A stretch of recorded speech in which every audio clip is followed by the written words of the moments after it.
we've bought several homes, and I've had a real estate license in 2 states, in Kentucky when we lived in Louisville and in North Carolina.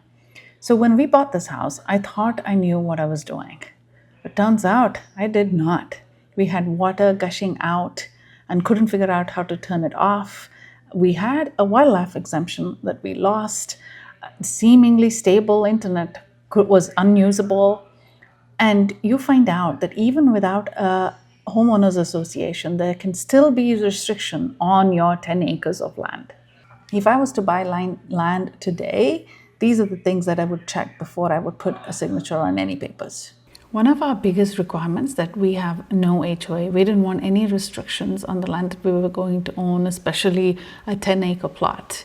So imagine my surprise when we saw the deed restrictions and it said no hogs. Of all the things, no hogs. It's not that we wanted pigs, but I definitely didn't want the restriction. We also could not have mobile homes on the property. Neither could we divide this 10 acres into parcels of less than 5 acres for a period of 3 years.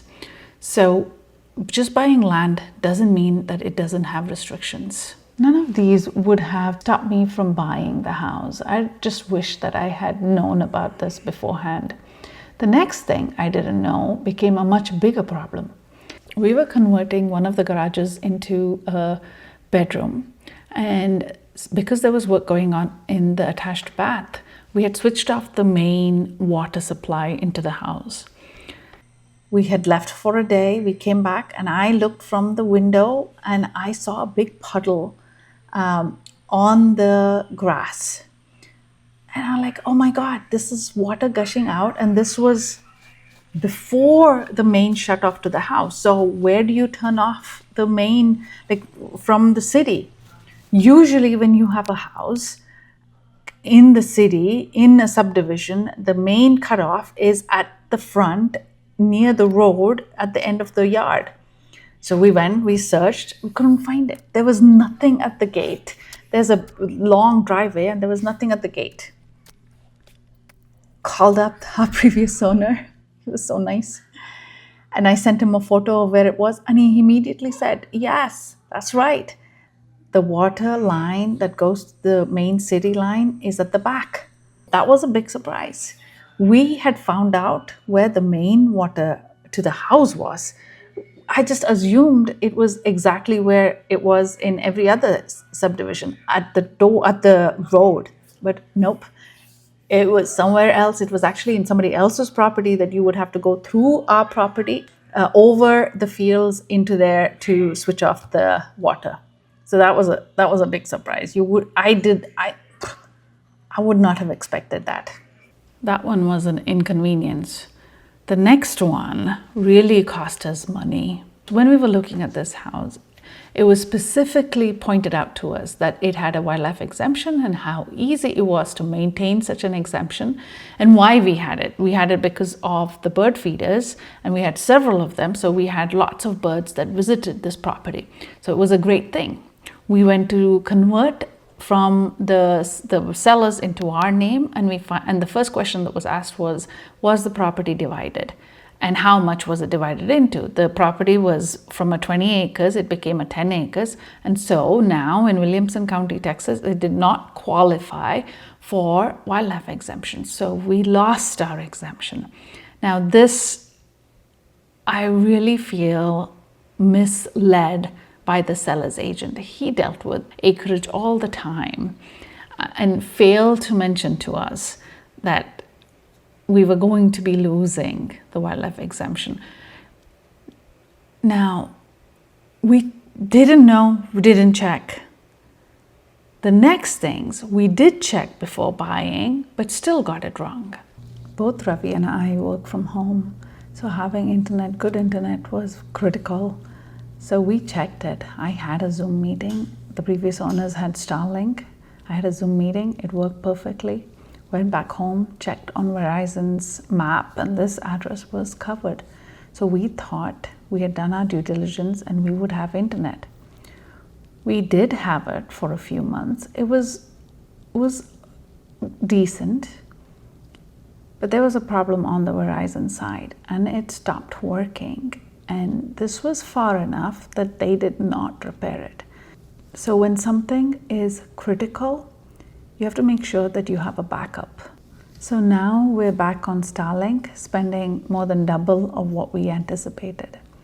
Some of the other surprises we could have avoided if I had just done one simple thing, and that was to walk the boundary of the property.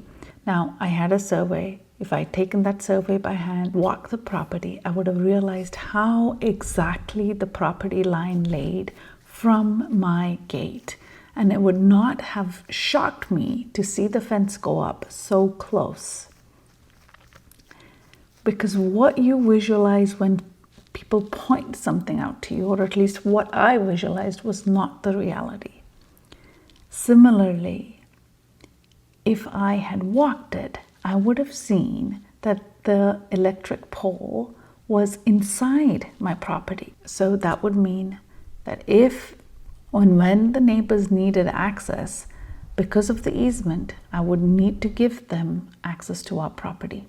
So these surprises were because I didn't pay heed to where the property line was. So make sure you walk the property line, walk it several times so you know what you're buying. Now, here's something that we did right. I just wish we did more of it.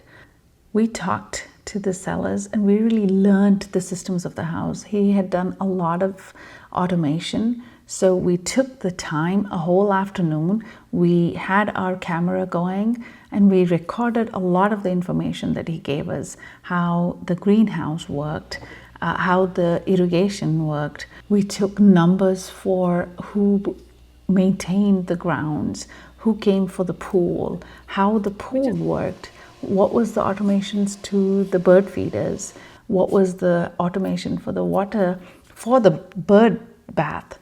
So there was a lot of things that we did learn, and we took his number and asked that we could contact him if the need ever arose. And he was very nice about it, and we're responsible enough not to misuse it. And the last one has nothing to do with paperwork or the workings of the house. When you want to buy a property, leave the property. What I mean is really travel from the house to the places that you want to go to, like the grocery stores, Home Depot, to the freeway. Really travel to the places that you do every day and know how it feels, how the drive feels. Come back in the night, walk or talk to the neighbors. I think you have to really live the property before you buy it so you know what you're getting into. Just to be clear, all the things that I'm talking about is buying acreage with a house, not raw land, because I haven't done that. That requires a whole nother set of knowledge. And I think a real estate agent with that knowledge is required. So now, would any of these have prevented me from buying this house? No. Honestly, I love this house. I love this land. But buying 10 acres isn't just buying a house with a big yard. I realize that. And if I was ever to buy something like this again, I would go into it with my eyes wide open, asking a lot more questions.